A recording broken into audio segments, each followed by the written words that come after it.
Hello and welcome. Today I'm going to be talking about Jujutsu Kaisen, which I'll be reviewing up to chapter 152 of the manga.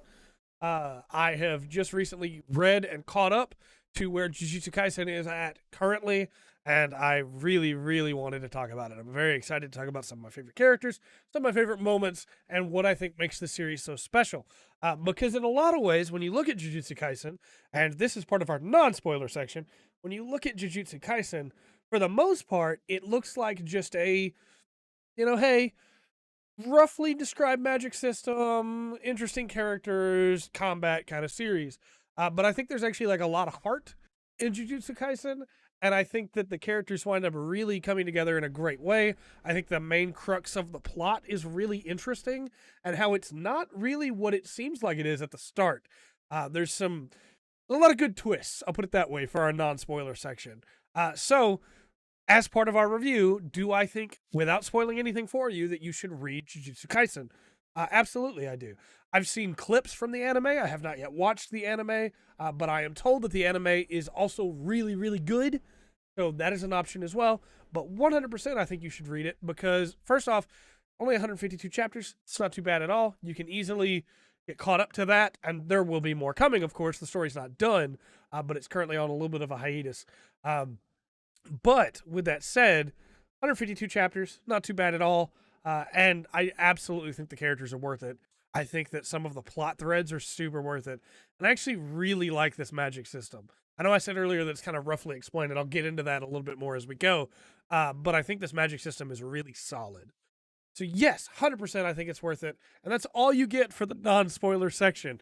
If you don't want to hear any spoilers for Jujutsu Kaisen, you should stop here because I'm going to go into all spoilers to talk about the characters and talk about some of my favorite moments. Let's start off with Yuji, because I will be the first to say that I have been a little critical of Yuji when I've talked about this series on the podcast as I've been reading it, right? I don't think that Yuji, for most of what I've read so far, has been, I'd say most, like the first 100 chapters or so, I don't think he was like a top tier protagonist or anything in those chapters, right? I don't think that I guess the way I should word this is it didn't feel like he fit in the world, right? I think that first chapter is really solid with Yuji and his motivations, and I really liked him. And then we get introduced to the rest of this world and how it works, and this really dark structure of, hey, we're trying to defend people from threats. They don't even know our people die all the time. And then you just have super optimistic Yuji, and he really didn't feel like he fit, right? However, that 100% pays off because there are these really tragic moments that happen with Yuji, and then he's able to rise above it again, and he's able to keep being super optimistic. And I know somebody who watched the Demon Slayer review might say, well, this is really hypocritical of you because you loved that Tanjiro was so optimistic.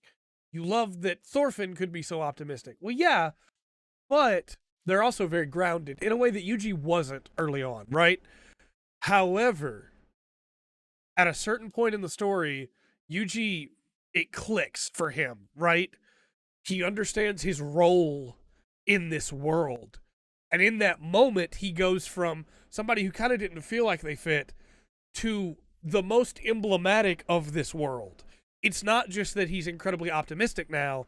Now it is that he is incredibly optimistic while being realistic and understanding that sometimes things don't go your way, and sometimes the people you're wanting to save die, that you also don't want to die, right?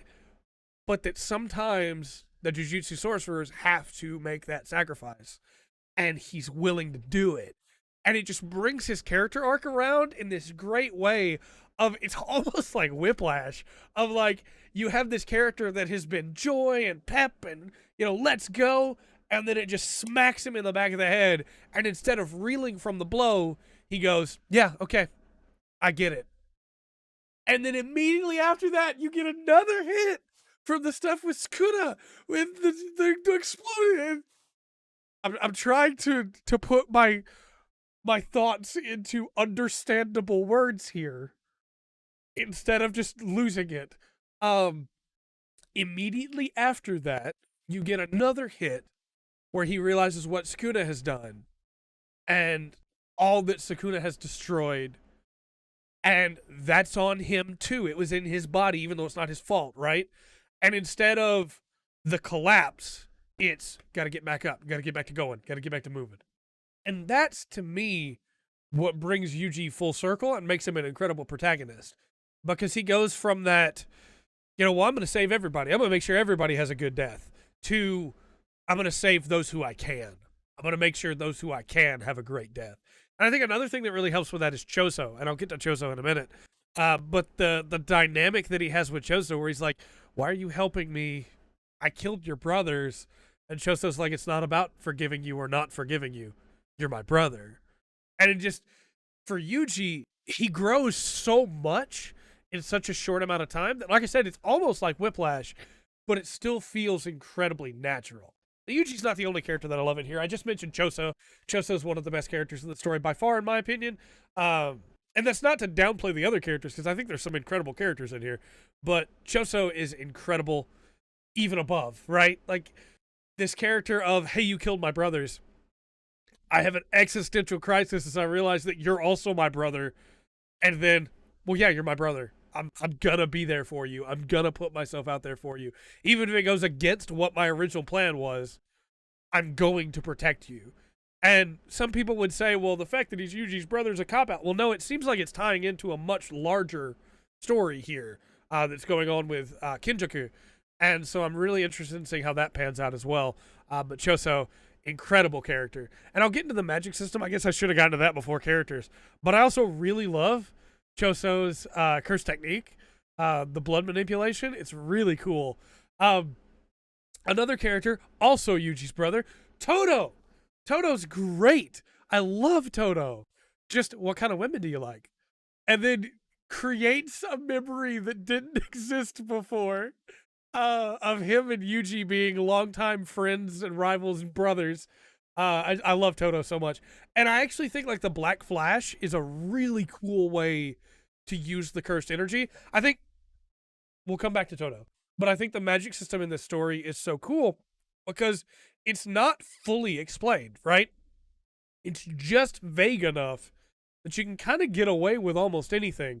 The rules are laid out, but the rules aren't fully explained, right? So you can kind of do whatever you want in this magic system as long as you do the footwork to explain it. You don't have to bend over backwards to do something cool.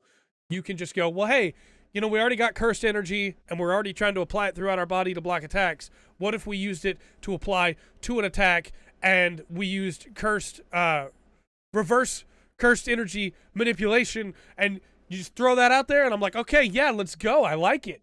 I understand it. It makes sense. Sort of. I like it. Let's go. And I know some people would say, well, I want a far stricter magic system. But for me, this is just strict enough that it works. Another thing I really like is that it ties in with, like, Nin does this as well in Hunter x Hunter, where if I bind myself in some way, if I restrict myself, my technique gets stronger. So if I explain to you my technique, it gets stronger because I gave you the opportunity to understand how it works, which I think is really cool, not just, in the story, but also thematically and ludonarratively, because it gives us the explanation of how the techniques work as well. Because if you're fighting a strong opponent, of course you're going to explain your technique because you want to be able to get the full power out of it, because otherwise you're not going to win. And that's not even to get into domains and domain expansion and how cool everything with that is. When you're in somebody's domain, there's a always hit attack that they have to counter. And that adds a huge layer to the combat of, like, somebody uses a domain and you're immediately going, okay, what's the instant hit attack? How do we counter it? What are we doing? And there's a lot to love in the way the magic system in Jujutsu Kaisen works. And that's not even to get into Shikigami. Shikigami rule. I've always loved Shikigami. I love the summoned creatures that people have. And Megami Fushiguro has an absolutely incredible set, including the fact that if they die, he gets a new version of the previous one, which is really cool. Werewolves is sick. Yeah. Composed again. Not going to get overly hype. Gotta explain my thoughts. I love Todo's ability of the clap and then switch places. That's super cool. And the fact that it's called Boogie Woogie, man. Boogie Woogie. The two best technique names in anything ever are Bungee Gum and Boogie Woogie. And you can't prove me wrong. It's impossible. It's just the way it works. That's the rules. Boogie Woogie and Bungee Gum are the best. We'll put it on a chalkboard in the back. Boogie Woogie and Bungee Gum are the best. Yeah, it's incredible. I love it. Other characters that I like Mekamaru a lot. I think the stuff with Mekamaru is really, really solid. And the stuff with Miwa, I really like Miwa. She's treated as kind of like a almost a joke early on of like, hey, she's just so weak. But I really liked her character back then, and I think that it really pays off in the stuff with Mekamaru. And I'm excited to see her get to do some more stuff. I absolutely love Satoru Gojo. Satoru Gojo is, in a lot of ways, I said this to Patrick, imagine Kakashi, except he was in the story all the time. That's Satoru Gojo. Because Kakashi absolutely in early Naruto should have been bigger of a menace, right? I mean, you got this guy that is unstoppable, basically. And Satoru Gojo is that. Everybody's afraid of him. Nobody wants him to fight him, except for the crazies that really want to fight him. He's incredible. And I like that kind of character in and of itself, right? Like an All Might. But then he's fully characterized as well. He's not just the imposing force. He's fully characterized as well, and I really like that. I really like Kinjaku. I like Geto. I like that character a lot. There's so much going on there, and there's still a lot of things we don't know, right? But I've always loved the manipulator type of character, and I think that he's extremely interesting in that role. And then my last of my big favorites, right? Because I could just keep going down the list. I have the list of characters up here. We could talk about how sick Maki is. We could talk about how cool Okotsu is. We could talk about how great Panda is. The last of the big characters I want to talk about is Kento Nanami. Because Nanami, I've said this many times on this channel, my favorite trope is inherited will. And Nanami is the reason that Yuji is able to just keep getting back up in this back half of the story. He set his role, he knows what it is, but now he's living for Nanami too. And I told you there would be spoilers.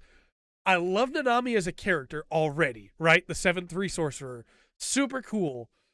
His abilities rule. He doesn't want to work overtime, but when he has to, he will. Really, really great character, right? And then Inherited Will just carries that forward. And I love him so much that even though the thing happens, I was even more excited because of it. Such a great character, right? And I guess I could talk about one more character, which is Toji. I think Toji is incredible as well. Maki's incredible as well. And everything going on with them is really cool. But for me, Jujutsu Kaisen strikes this perfect line of just enough character death with just enough of a big cast, with just enough cool action, with just enough great character development between everybody that it all kind of rolls in together and works really, really well.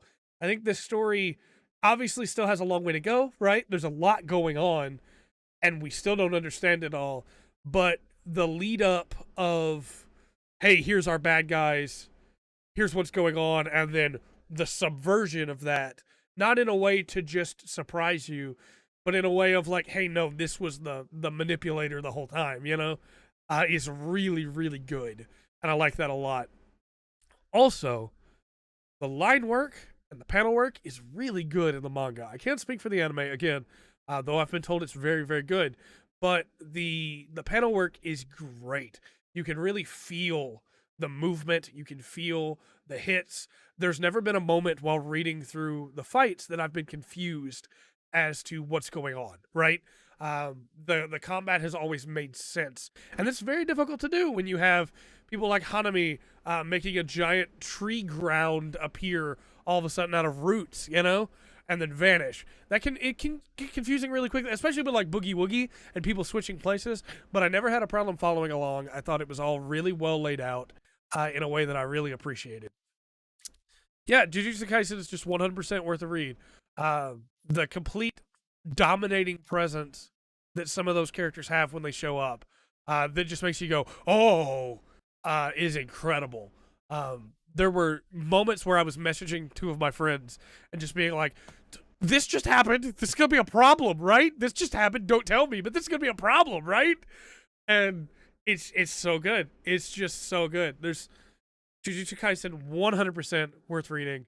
Obviously, I don't know how it ends yet. I'll go back and do a full series review. That's why this one's a little bit shorter, right? Because I don't want to get too much into it, because any theorizing that I do right now could just prove to be very wrong. But there are characters that have been irreparably damaged in a way that I know that I love tragedy. Okay, I get it. But in a way that I really appreciate of, I think the big one's like Kugisaki, right? Where for a good chunk of the story, she'll keep making comments about her looks, and then she gets horribly disfigured in an attempt to help fight and stop a terrible enemy in the form of Mahito, right? Like, Mahito did some incredibly messed up things. Man, that whole thing with the school. Oh, the poor kid and his mom. And she's forever changed for that, right? You have like Maki, who, whoa, her whole family, right? At her hands. Just because, again, Jujutsu Kaisen's not afraid to throw its characters through the ringer, but it also doesn't just like kill them all off. You know, it kills off just enough characters to make you remember that nobody's safe, but also keeps just enough alive to continue character arcs. And it strikes that balance perfectly for me.